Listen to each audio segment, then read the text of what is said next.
자, 안녕하세요. 반갑습니다. 주식경영의 그대에게 이정열입니다. 자, 오늘 7월 5일이고 7시 14분을 지나고 있습니다.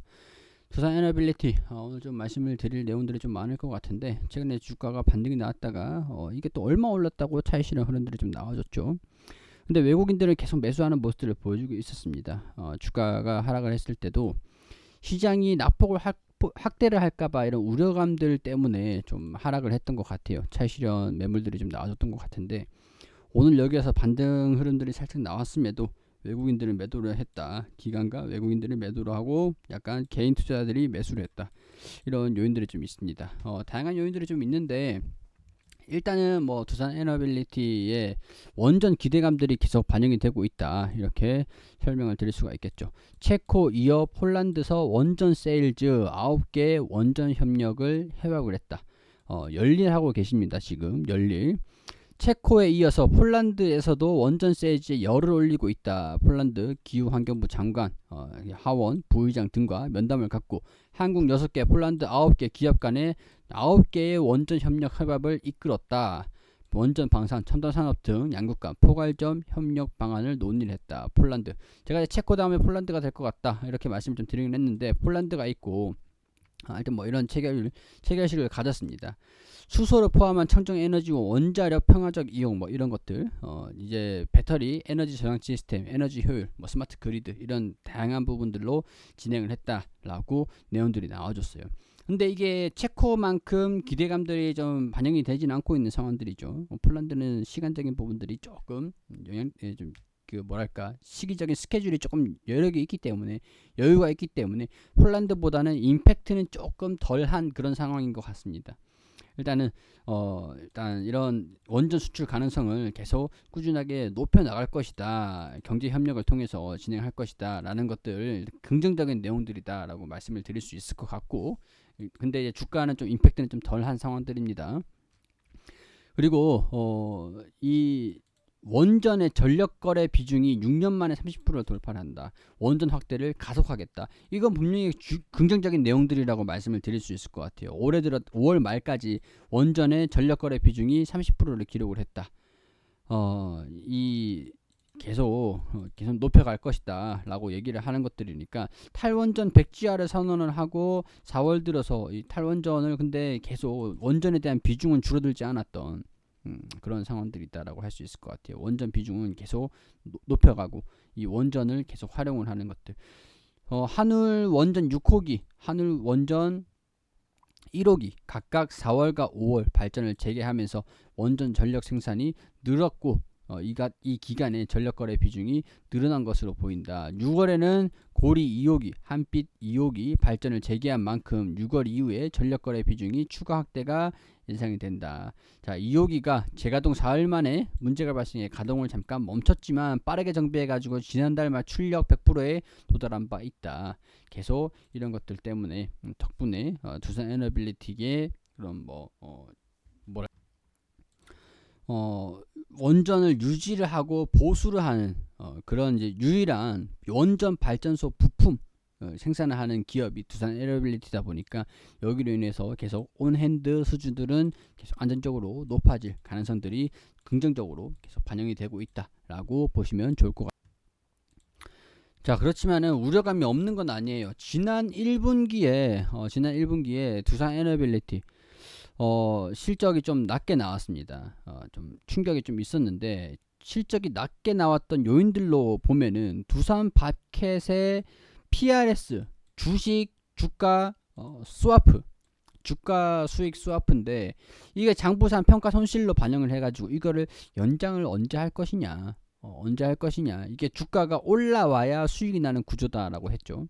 이자 보상 비율 있고 뭐 이런 뭐 등등등등 SMR 뭐 그런 사업들 뭐 다 있지만, 밥캣이 파생상품으로 보유를 하고 있고, 밥캣의 주가 변동에 따라서 매 분기 장부상 영업 외 손익으로 반영이 되기 때문에 이 PRS가 손실로 반영이 됐던 것들은 그만큼 충격이었습니다. 단기 순이익에서 좀 충격이 있었기 때문에 이거를 연장을 하느냐라는 게 곧 아마 결정이 될 것으로 보여주고 있는 상태인데, 두산 바켓에서 이런 소식들이 있더라고요. 북미 수요 피크아웃 우려, 모회사 두산밥켓 주식을 기초자산으로 체결한 주가 수익 스와프 계약과 관련된 오버행은 매도가 되는 거잖아요. 매도. 그리고 두산밥켓이 주가가 올라와야 되는데 북미 수요의 우려감들이 반영이 되면서 주가가 떨어지고 있다라는 거. 이런 것들은 부정적으로 좀 반영이 되고 있는 상태고, 주가 수익 스와프가 두산밥켓이 지금 떨어지고 있는 상태에서 스와프로 인해서 블록딜 오버행으로 블록딜 매도가 된다라고 하면은 완전히 손실 처리가 되는 것들이 아닐까, 이런 우려감들도 있는 상황들이에요. 1분기에 실적 영향을 좀 미쳤기 때문에 두산밥켓이 주가가 좀 떨어지고 있었던 상황에서 이게 PRS 이게 강제적으로 매도하는 상황들이 진행이 된다라고 하면은 두산 에너빌리티도 이게 좀 충격이 좀 있는 상황들로 이어질 것 같다라고 정리를 좀 할 수 있을 것 같습니다. 자, 연장 여부들이 그렇기 때문에 중요하다. 양호한 실적이다라는 거는 안도 요인들이에요. 두산밥켓 PRS 연장 여부에 촉각을 좀 기울이고 있다. 1분기 실적은 예상치를 뛰어넘는 양호한 실적들. 근데 양호한 실적임에도 불구하고 두산 에너빌리티가 단기 순손실이 났던 것들이 이 PRS에 대한 파생상품 영업 외 손익으로 반영을 시켰던 것들이 있죠. 두산 에너빌리티가 두산밖에 지분을 기반한 금융회사들과의 계약한 PRS 연장 여부가 곧 결정된다는 점도 주가 발목을 내용들을 보니까 두산 에너빌리티는 2018년도 8월 NH 한국투자 4곳과 두산밥켓 주식 1057만 주를 3,681억 원에 매각하면서 주식 전량 대상으로 PRS 계약을 맺었다. 정상 시기 주가가 기준가보다 낮거나 높으면 서로 차익을 물어주는 파생 상품이다. 상승분을 보전해주고 기준가 대비 하락을 기업 가격이 하락하면은 기업이 투자자에게 손실 금액을 보전해 주는 것들. 처음 PRS를 맺었던 기준가가 34,800원. 19년도 12월 3일 계약이 만료된 이후 계약 갱신 시점은 두산밥켓 종가로 계약을 계속 갱신하고 있다. 자, 여기서 보면은 두산 에너빌리티, 두산밥켓 PRS와 관련돼 두산밥켓 주가가 변동에 따라 매분기 장부상 영업 외 손익으로 반영을 해야 된다. 주가가 좋을 때는 평가 이익 확대로 순이익이 확대되겠지만 최근처럼 1분기처럼 주가가 부진할 때는 지금처럼 부진할 때는 들고 있기가 마땅히 편하진 않다.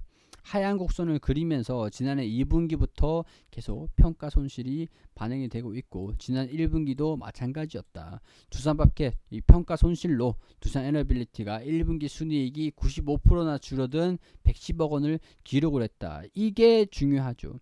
이번 PRS 만기 정산일이 8월 30일이다. 다음 달 30일이다. 지난해 5월 갱신 기준 56,600원이었다는 점에서 두산밥켓의 주가가 56,600원보다 낮으면 두산 에너빌리티의 거래 금융기관의 손실분을 물어줘야 된다. 연장이 되지 않으면 수급이 꼬일 가능성이 있다. 자, 근데 두산밥켓의 주가가 29,500원입니다. 이 손실분을 두산 에너빌리티가 물어줘야 된다라는 게 8월 30일에 연기가 되느냐 안 되느냐. 근데 이게 두산밥켓이 저평가 상태라는 의견이 좀 있는 상황들인데 뭐 일단 지금 상태에서 봤을 때 피크아웃이든 뭐든 주가가 지금 다른 기업들도 다 하락하고 있는 상태이기 때문에 두산 에너빌리티가 뭐 피치 못하게 주가가 좀 반등이 나온다라고 하면은 손실분을 축소를 시키긴 하겠지만은 이 금액이 조금 높기 때문에 56,600원 이게 조금 걱정이 된다라는 거죠. 물론 원전에 대한 기대감들도 두산 에너빌리티가 계속 반영이 되긴 할 것 같다라고 보고는 있습니다. 하락도 이런 요인들로 인해서 하락도 제한적일 것이고 원전은 수주를 받는다라고 하면은 실적을 회복시킬 수 있는 요인들이기 때문에 두산 밥켓에 대한 영향들은 좀 제한적이긴 할 거예요. 그렇지만 이제 실적을 발표할 만한 실적 시즌이 다가오고 있다라는 것들은 부담이 되지 않겠느냐 이런 생각들이 좀 드니까 우리들도 어떻게 반영이 되는지 이런 움직임들을 계속 지켜보면서 파악을 해 나가보자 이런 의도로 여러분들한테 이거를 설명을 드린 것들입니다. 기대감이 반영이 될 것들이 있으면은 실망감들도 반영이 될 것도 있는 것들이고, 이런 것들을 다 헤쳐나가면서 기업이 가고 주가 형성을 하는 것들이니까, 이런 것들 이제 이 장기적인 부분들로서는 원전에 대한 기대감들, 단기적인 2분기 실적 발표는 좀 이제 예의주시하면서 지켜보자, 이렇게 여러분들이 참고하실 만한 내용들의 설명을 드릴 수 있도록. 자, 도움이 되셨길 바라고요. 도움이 되셨다면 구독과 좋아요 한 번씩만 부탁드릴 수 있도록 할게요.